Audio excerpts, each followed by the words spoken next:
నమస్తే. నేను doctor Venkatachaganti, president Vedas world Inc. మనం నాసదీయ సూక్తం చెప్పుకుంటున్నాము. దానిలో 3 మంత్రాలకు అర్థం చెప్పుకున్నాం. అలానే నాసా వాళ్ళిచ్చిన బిగ్ బ్యాంగ్ థియరీ ప్రకారము ఫస్ట్ ఏం ఏర్పడింది, తర్వాత ఏం ఏర్పడిందని చెప్పుకుంటూ మొదట కంపన రహితంగా ఉండింది. తర్వాత కంపనాలు ఏర్పడ్డాయి అని చెప్పుకున్నాం. నాసదీయ సూక్తంలో కూడా అదే విధంగా వచ్చింది. సో, ఒక్కసారి ఆ 3 మంత్రాలని ఒక ఒకసారి ఒక హ్మ్, హ్మ్, హ్మ్, ఒక సెంటెన్సో, 2 సెంటెన్స్‌లో మాట్లాడుకొని అప్పుడు నాలుగవ మంత్రంకెళ్దాం. సో, ఆశ్చర్యకరమైన విషయాలు మీకు తెలుస్తూ ఉంటాయి. అది మీరు ఒక రకంగా చెప్పాలి అంటే అసలు ఇప్పుడు సైంటిస్ట్‌లు వేదం నుంచి తెలుసుకొని చెప్తున్నారా? లేకపోతే వాళ్ళు చెప్తున్నది మరి ఈ లైన్‌లో పడిందా? అన్నది మనకు అనుమానాలొస్తాయన్నమాట. ఒకసారి చూద్దామండి. ఇది మొదటి మంత్రము నాసదీ సూక్తంలో నా అసత్ ఆసీత్. అసత్తు లేదు, సత్తు లేదు. ఆ సమయంలో అప్పుడు పరమాణువుల యొక్క ఆహ్, ప్రజ్ఞ కూడా లేదంటే మన ఆ దృష్టి కూడా లేదు అని చెప్పుకుంటూ ఈ మంత్రం చెప్పుకుంటూ ఓం అంటే వ్యోమం అంటే ఏదైతే ఆకాశం ఉంటుందో అన్నిటిని స్ప్రెడ్ చేసి అన్నిటిని హోల్డ్ చేసుకునే ఒక మెటీరియల్ ఏదైతే ఆకాశం అంటున్నామో ఆ వ్యోమం కూడా లేదు అని చెప్పుకుంటూ ఈ మంత్రం యొక్క అర్థం చెప్పుకున్నాం. అలానే ఎటువంటి ఇప్పుడున్న లోకాలు ఏవైతే ఉన్నాయో అవన్నీ కూడా ఆ పరమాత్ముడిని కప్పలేవు అని చెప్పుకుంటూ ఈ మంత్రం చెప్పుకున్న అర్థం. ఇప్పుడు రెండో మంత్రం అర్థము నా మృత్యు. నా మృత్యుః ఆసీత్ అమృతం న తర్హి. అంటే ఆ సమయంలో మీకు మృత్యువు లేదు, అమృతము లేదు.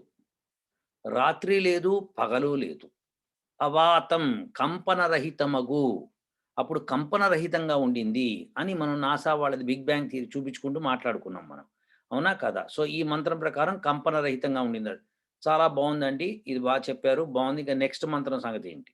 ఇది మూడో మంత్రం. దీనిలో తమః ఆసి, తమస అని చెప్పుకుంటూ ఈ మంత్రం చెప్పుకొని ఏది కూడా తమస్సుతో కప్పబడిపోయింది మొత్తము.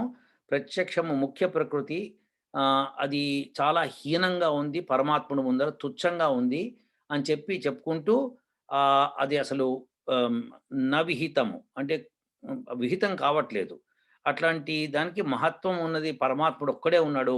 అజాయత ఏకం అని చెప్పుకున్నాం మనం. ఈ మూడో మంత్రంలో మనకున్నది తమస్సుతో కప్పబడిపోయింది. అప్రకేతం, అప్రత్యక్ష, ముఖ్య ప్రకృతి ఏదైతే మనం ఇదివరకు స్మరించామో అది చాలా హీనమైన స్థితిలో ఏమీయూ లేదు. దేని ముందర పరమాత్ముని ముందర ఏమీయూ లేదనమాట. సో, అటువంటి పరిస్థితిలో ఉండింది అని చెప్పుకున్నాం మనం. అట్లనే మనము అంతకుముందు మంత్రంలో మనము యత్ అని చెప్పుకున్నప్పుడు మనసు, ప్రకృతి, పరమాత్ముడు ఈ మూడే ఉండినియి ఆ సమయంలో అని చెప్పుకున్నాం కూడా మనం. అవునా? సో, ఈ ఈ రకమైన స్థితి నుంచి ఈ రకమైన స్థితి నుంచి నాలుగో మంత్రంకెళ్దాం. ఓం కామస్తదగ్రే సమవర్తతాధి మనసోరేతః ప్రథమం యదాసీత్. ఇలా ఈ మంత్రం ఫస్ట్ లైన్. ఈ మంత్రంలో కామః తత్ అగ్రే సమవర్తత అధి మనసః రేతః ప్రథమం యత్ ఆసీత్ సతః బంధుం అసతి నిరవిందన్ హృది ప్రతిష్యా కవయో మనీషా. ఇది ఈ మంత్రం పూర్తిగా అనమాట. అంటే పద విభజన చేసి చెప్పాను. వీటి అర్థం తెలుసుకుందాం ఇప్పుడు. ఎందుకంటే ఈ నాలుగో మంత్రంకి వచ్చేటప్పుడు ఏం జరుగుతుందో తెలుసుకోవాలి కదా! 3 మంత్రాల్లో మనము ఒక మంత్రంలో ప్రకంపనాలు లేవు.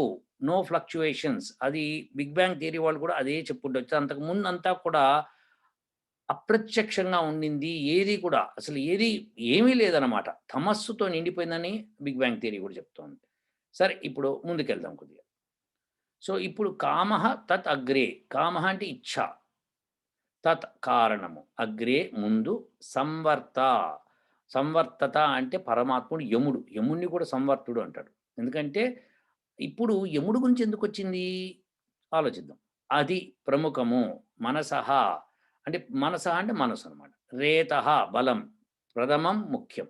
మనస్సు యొక్క బలము, తర్వాత ఇచ్ఛ, సతః వ్యక్త ప్రపంచము, బంధుం బంధించునట్టి కారణాత్మక వ్యవహారము, అసతి వ్యక్త ప్రకృతినందు, నిరవిందన్ కలిపివేయును. ఎవరు కలిపేస్తారు? ఈ మనసుని ఈ అవ్యక్త ప్రపంచాన్ని వ్యక్త ప్రపంచంలోకి అంటే మారుస్తూ పరమాత్ముడు వ్యక్త ప్రకృతి నందు కలిపేస్తున్నాడు. కలిపేసి ప్రకృతిలో విరాజిల్లుతుంది అప్పుడది. ప్రతీష్యా ప్రేరణ పొందుతుంది. ప్రేరణ అంటే ఆ ప్రకృతిలో ఎప్పుడైతే మనస్సు కలుస్తుందో అప్పుడే ప్రేరణ జరుగుతుందనమాట. క్రాంతదర్శ, క్రాంతదర్శ అంటే ఎవరు? పరమాత్ముడు. మనీషా ప్రజ్ఞ ప్రకర్షేణ జానతి. అంటే ప్రకర్షేణ అంటే ప్రకర్షణ అంటే ఏంటంటే అతిగా అన్నమాట. అతిగా జ్ఞానం ఉండడానికి ప్రకర్షణం అంటామనమాట. సో, ప్రకర్షేణ జానాతి. సో, ఆ అతి జ్ఞానంతో తెలుసుకోవడం అనేది పరమాత్ముడికి ఒక్కడికే సాధ్యం కాబట్టి, ఆయన ఆ యొక్క దర్శనంతో ఏం చేశాడంటే, ఈ మనసుని ప్రకృతితో కలిపాడు. సో, ఈ చూడండి చాలా ఇంపార్టెంట్. సో, ఇప్పుడు మనం ఐదో మంత్రంకెళ్దాం. తత్ అగ్రే ఇచ్ఛ అన్నదుంది. ఆ ఇచ్ఛ, ఆ ఇచ్ఛ ఎవరిదా ఇచ్ఛ అన్నది ఇంపార్టెంట్. పరమాత్ముడిదా? పరమాత్ముడు ఈ క్షణ అని చెప్పుకున్నాం మనం. అవునా కాదా? సో, ఆ పరమాత్ముడు ఈ క్షణతో ఈ సృష్టి చేస్తాడు. కానీ ఆ సమయంలో మనసు ఒకటి ఉండిందనమాట. ఆ మనసోరేతః మనఃబలం గూడా ఉండింది. ఆ మనఃబలాన్ని అది ప్రథమంగా ముఖ్యంగా దాన్ని తీసుకొచ్చి ఈ అవ్యక్తమైన ప్రకృతిని వ్యక్త ప్రకృతిలో చేసి దాన్ని కలిపాడు ఈ రెండిటిని. అంటే అక్కడ పార్టికల్స్ అవి ఫార్మేషన్స్ అయినాయన్నమాట. అంటే ఇక్కడ కలపడము మూలంగా మనసు ఎప్పుడైతే ఉంటుందో మనసు చంచలము అని మనకు తెలుసు. సో, అక్కడి నుంచి ఫ్లక్చుయేషన్ స్టార్ట్ అయినాయి అని చెప్పి మనకిక్కడ తెలుస్తోంది. సో, దీని మీనింగ్ చూడండి మళ్ళొకసారి. ఈ ఈ ఈ వ్యక్త ప్రపంచము బంధించునటి కార్యకారణాత్మక వ్యవహారము వ్యక్త ప్రకృతి నందు నిరవిందన్ అంటే కలిపివేయును. ఎవరు కలిపేస్తున్నాడు? పరమాత్మ. దీన్ని మనస్సుని ఈ ప్రకృతిలో ఉన్న ప్రతి పదార్థంతో కలిపేశాడు. అంటే వ్యక్త ప్రకృతి ఏర్పడింది. అవ్యక్తం నుంచి వ్యక్తం ఏర్పడిందనమాట. వ్యక్తము అంటే వ్యక్తం అయ్యేది ఎప్పుడవుతుందంటే పార్టికల్స్ రూపంలో. అంటే పరమాణువుల రూపము, అణువుల రూపంలోకి వచ్చినప్పుడు వ్యక్తపరచడం అవుతుందనమాట. సో, పరమాత్ముడు దాంతో కలిపేశాడు. అప్పుడు దానిలో ప్రేరణ కలుగుతుంది. మనసులో ఆ ప్రేరణ ఉంటుందనమాట. క్రాంతదర్శ అప్పుడే అది దర్శించగలుగుతుంది. ప్రజ్ఞ ప్రకర్షేణ జానాతి అతిగా తెలుసుకునే ఏర్పాటు పరమాత్ముడు చేశాడనమాట. ఆయన మూలంగానే ఇదంతా ఏర్పడింది. ఆయన్నే కవయో, మనీషా అని చెప్పి ఆయనకి అనేకమైన పేర్లున్నాయి. సో, ఆ పరమాత్మ సమవర్తత. ఇప్పుడు చూడండి సమవర్తత అంటే పరమాత్ముడు యముడు అని ఎందుకన్నామంటే, యముడు ఏం చేస్తాడండి? ప్రళయం చేస్తాడు. మనిషి చనిపోయిన తర్వాత తీసుకెళ్ళిపోతాడంట యమలోకంకి. అంటే ప్రళయం చేసేది యముడే అన్నమాట. సో, అందుకే పరమాత్ముడికి యముడు అని కూడా అర్థం ఉంది. కాల యముడు అంటుంటాం అన్నమాట. సో, ఆయన ప్రళయం సమయంలో ఉంటాడు కాబట్టి ఆయన యముడు అనాల్సొస్తుంది. అందుకని సమవర్తత అని చెప్పి ఈ మంత్రంలో పరమాత్ముడు తనని తను సంబోధించుకుంటాడు. సమవర్తత అదే ఏదో పరమాత్మన ఏదో ఒక పేరుతో విష్ణువు లేకపోతే శివుడు అని చెప్పొచ్చుగా. కానీ సమవర్తత అని చెప్పడంలో అర్థం అదనమాట. సో, ఎంత బ్రహ్మాండంగా ఉందో చూసారా? సో, ఇప్పుడు పార్టికల్స్ ఏర్పడినియి అని చెప్తోందనమాట. ఎందుకంటే ఎప్పుడైతే వ్యక్త ప్రపంచం, వ్యక్త ప్రకృతి, వ్యక్తమైన ప్రకృతి అంటే వ్యక్తము అంటే వ్యక్తపరచబడింది అనమాట. సో, ఆ ప్రకృతి ఏర్పడిందో, ఇప్పుడు మనం చూస్తున్న ప్రకృతిలో ఉన్న భాగాలన్నీ అప్పుడు ఏర్పడ్డాయనమాట. మనసుతో కలిస్తేనే ఏర్పడింది గుర్తుపెట్టుకోండి. మనసుతో కలవకపోతే వ్యక్త ప్రకృతే లేదనమాట. సో, పరమాత్ముడు తనకున్న జ్ఞానంతో ఆయన ఆయన యొక్క ఈక్షణతో ఈ సృష్టి చేయడం మొదలుపెట్టాడు. మొదలుపెట్టినప్పుడు ఈ కదలికలు మొదలైనయి అన్నమాట. సో, అంతకుముందేమో అసలు కదలికే లేదు. తర్వాత కదలిక మొదలైంది. సరే ఇప్పుడు ఐదో మంత్రంకెళ్దాం. ఈ మంత్రము తిరశ్చీనో వితతో అంటే తిరశ్చీనః వి ప్లస్ తతః. తిరశ్చీన వితతః ఏమిటో చూద్దాం ఒకసారి. ఇందులో ఏంటంటే తిరశ్చీన అంటే వక్రమైంది. తతః, తతః అంటే అచ్చట నుండి, అతని నుండి, ఆమె నుండి, ఆ తర్వాత అనొస్తుంది అర్థాలు. అయితే వితతః అంటే ఏంటి? విశేషణంగా అనమాట. వితతః అంటే విస్తృతః. ఒక్క చోటు నుంచి కాకుండా అన్ని చోట్ల నుంచి. అన్ని చోట్లు ఇప్పుడు చూసారా ఇది? అందుకని అన్ని చోట్ల అనుకుంటే విస్తృతః చక్కగా పదం వాడాడు. విస్తృతః, వితతః అని వాడాడు పరమాత్ముడు. రశ్మిః, కిరణః ఎంత బాగా చెప్పాడు చూసారా? అంటే ఎందుకు జరిగింది? అతః క్రింద స్విత కార్య వ్యాపారః. కార్య వ్యాపారము అంటే కార్యము అంటే మీకు తెలుసు. అంటే కారణము నుంచి కార్యం ఏర్పడుతుంది. ప్రొడక్ట్ అనమాట. వ్యాపారః అంటే కర్మ. సో, ఉపరి పైన స్విత అంటే కార్య వ్యాపారః. రేతః బలం. బలం ధరించే వాళ్ళు చాలామంది ప్రాణులు అప్పటికే ఉన్నాయన్నమాట. ఎందుకంటే కొంతమందిలో ఆ బలం ధరించే శక్తి అప్పటికి ఉంటుంది వాళ్ళ పూర్వజన్మ కర్మల మూలంగా. దాహ అంటే ధరించుట. మహిమానః, మహిమానం అంటే ముక్తజీవులు. అప్పుడు ఆ సమయంలో ముక్తజీవులు గూడా ఉన్నారు. స్వధా ప్రకృతి, అవస్థాత్ క్రింద, ప్రయత ధర్మము కొరకు ప్రయత్నించువాడు, ధర్మాత్ముడు, పరస్తాత్ పరములో ఉండున్నది, దూరముగా ఉండున్నది, పైన ఉండున్నది. ఇలా చెప్పుకుంటూ వస్తాం అనమాట. అంటే ఏంటంటే, ఆ సమయంలో పరమాత్ముడు, జీవులు అండ్ ప్రకృతి ఈ మూడిటి యొక్క కిరణాలు బయలుదేరినియి. అయితే బయలుదేరినియి అని చెప్పడం కరెక్టా? అందుకేనే ఆయనను విస్తృతః అని వాడాడు. అంటే ఎక్కడ పడితే అక్కడ తేజఃకిరణం ఏర్పడింది. అడ్డంగా, నిలువుగా, పైన, కింద. ఏమిటండి పైన, కింద ఏంటండి? అర్థం ఏమైనా ఉందా అండి? పైన, కింద ఎప్పుడు ఏర్పడుతుందండి? పైన, పైన దేనికి పైనండి? అసలు ఏ వస్తువు లేనప్పుడు పైన, కింద ఏమిటి? ఏ వస్తువు లేదండి. మీరు డీప్ స్పేస్‌లోకెళ్ళిపోయారు. అక్కడ పైనుండదు, కిందుండదు. పక్కనుండదు, అడ్డం ఉండదు, నిలువుండదు. ఏముండదు. దానికి అర్థమే లేదు. మిమ్మల్ని మీరు రిఫరెన్స్‌గా తీసుకుంటే మీరు నిలువు ఇట్లా, అడ్డం ఇట్లా అని అనుకోవడం తప్పితే ఇంకొకటుండదు. ఇక్కడ చెప్పడం ఏంటంటే, అంటే ఇక్కడ పైన, కింద అని చెప్పడం ఉద్దేశ్యం ఏంటంటే, సర్వత్రా అని చెప్పడం అనమాట. అయితే ఎందుకు ఇట్లా అడ్డంగా పైన, కింద అని ఆయన అలా చెప్పుకొస్తున్నాడు? మీరు ఒకసారి అర్థం చేసుకోండి. 3 డైమెన్షనల్ సిస్టమ్ అప్పుడు ఏర్పడిందనమాట. 3 డైమెన్షనల్ సిస్టమ్ ఏర్పడిందని చెప్తున్నాడు. ఎప్పుడు దేనితో ఏర్పడింది? కిరణః రశ్మితో. ఏ రశ్మి? ఈ మూడిటి యొక్క తేజఃకిరణం ఒకటి. పరమాత్ముడు, జీవులు, ప్రకృతి. ఈ మూడిటి యొక్క తేజఃకిరణం ఒకటి ఏర్పడిందనమాట. సో, ఎప్పుడైతే మనసుని ప్రకృతిలో కలిపాడో, అంటే వ్యక్త ప్రకృతిలో గుర్తుపెట్టుకోండి. అవ్యక్తం నుంచి వ్యక్తం చేసి కలిపాడనమాట. అదే చెప్పుకొచ్చాడు. బంధించునటువంటి వ్యవహారం.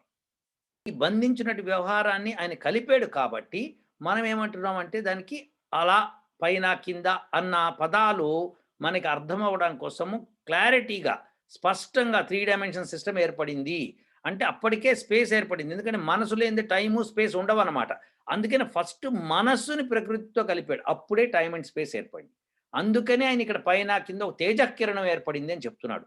అదంతా వ్యాపించిందనమాట. అది వ్యాపించి ఉంది. అంటే ఎక్కడ పడితే అక్కడ ఉంది అనమాట. తేజఃకిరణం కనిపిస్తోంది. సో, అందుకని ఈ మంత్రంలో పరమాత్ముడు ఏం చెప్తున్నాడంటే, తిరశ్చీనః వక్రమైంది అంటే అడ్డంగా ఉందనమాట. తతః అచ్చటి నుంచి అంటే ఎక్కడి నుంచి? అచ్చటి నుంచి అంటే అతని నుంచి. అతనంటే ఎవరు? ఆ తర్వాత అని కూడా వస్తుంది కదా! అంటే ఆ తర్వాత అనేది ఎప్పుడు ఏర్పడింది? ఏదన్నా కార్యక్రమం చేసిన తర్వాత ఆ తర్వాత ఏర్పడుతుందనమాట. ఏ కార్యక్రమం చేశాడాయన? అప్పటికే మనసుని వ్యక్త ప్రకృతితో కలిపాడు. కలిపాడు కాబట్టే మనకి టైమ్ సెన్స్ వచ్చింది. అందుకని 3 డైమెన్షన్. అంటే టైము తర్వాతనే డైమెన్షన్స్ ఏర్పడ్డాయి అని మంత్రం స్పష్టం చేస్తుందనమాట. అయితే డైమెన్షనే లేదు. పైన, కింద అన్నది పదం లేదింక.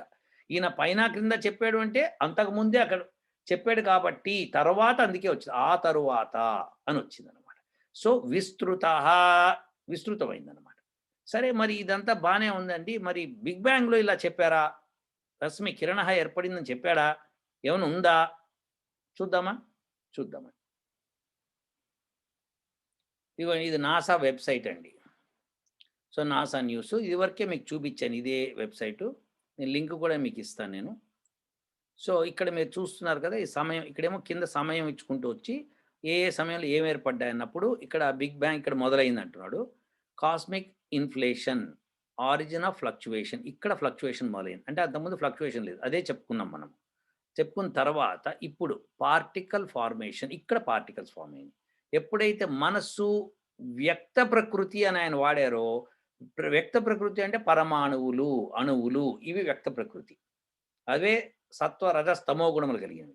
అది అది ఏర్పడుతూ ఆయన చెప్పుకొచ్చింది నెక్స్ట్ మంత్రంలో ఇక్కడ మీకు చెప్పారు చూడండి.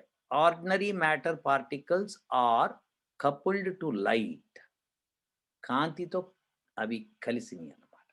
అంటే కాంతి అక్కడి నుంచి స్టార్ట్ అయిందని చెప్తున్నాడన్నమాట. అంటే ఒక ఒక ఆర్డినరీ పార్టికల్స్ అంటే ఏంటి? ప్రకృతి.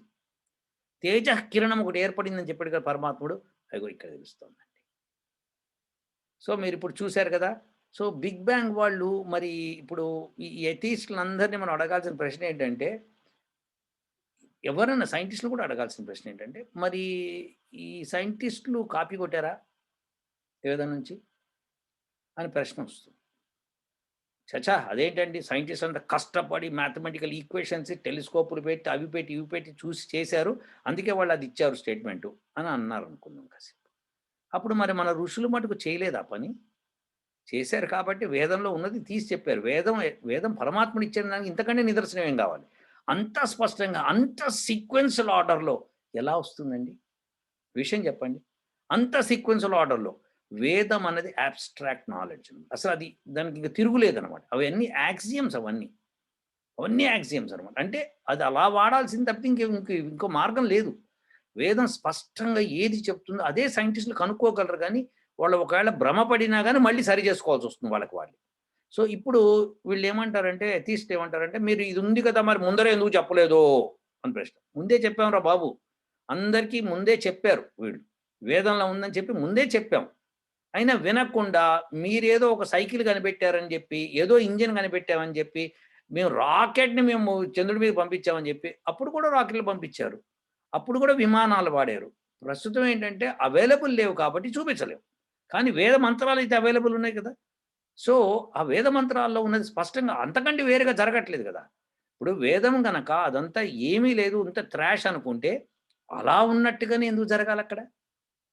అది స్పష్టంగా తెలుస్తోంది గదా! ఇప్పుడు మీరనొచ్చు లేదండి వీళ్ళు సైంటిస్ట్‌లంతా నాసా మ్యాథమెటికల్ ఈక్వేషన్స్ చేశారు. మొత్తం మ్యాథ్ చేశారు. తర్వాత ఎక్స్‌పెరిమెంట్స్ చేశారు తెలిసింది అంటే, సరే నాసా వెబ్‌సైట్‌లో ఏమైనా మ్యాథమెటికల్ ఈక్వేషన్స్ కనిపిస్తున్నాయా మీకక్కడ?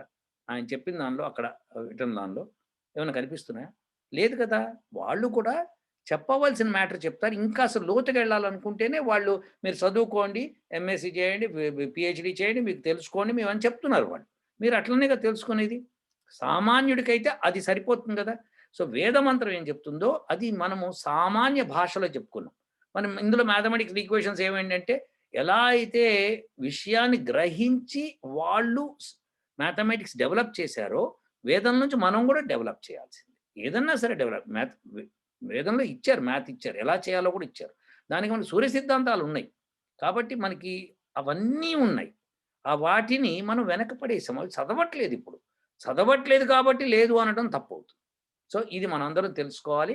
కాబట్టి వేదాన్ని చదవండి. వేదంలో జ్ఞానం ఉంది. వేదంలో ఎట్లా ఉందో జ్ఞానం అంతకు మించి ఒక్క అణువు ఇటు గాని, ఒక అణువు ఇటు గాని జరగదండి.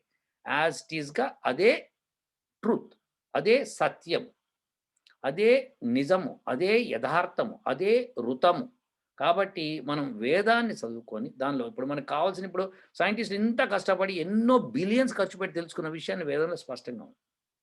ఇప్పటికన్నా సైంటిస్ట్‌లు ఇంత ఎక్స్‌పెండిచర్ చేయకుండా వేదంలో ఉన్నది గ్రహించి ఓహో! ఇలా ఉంటుంది. కాబట్టి దిస్ ఇస్ ద ఫైనల్ రబై అని తెలుసుకోవాలి. సో, ఉంటానండి. ఇంక నాస్తి దేశంలో ఇంకో 2 ఉన్నాయి మంత్రాలు.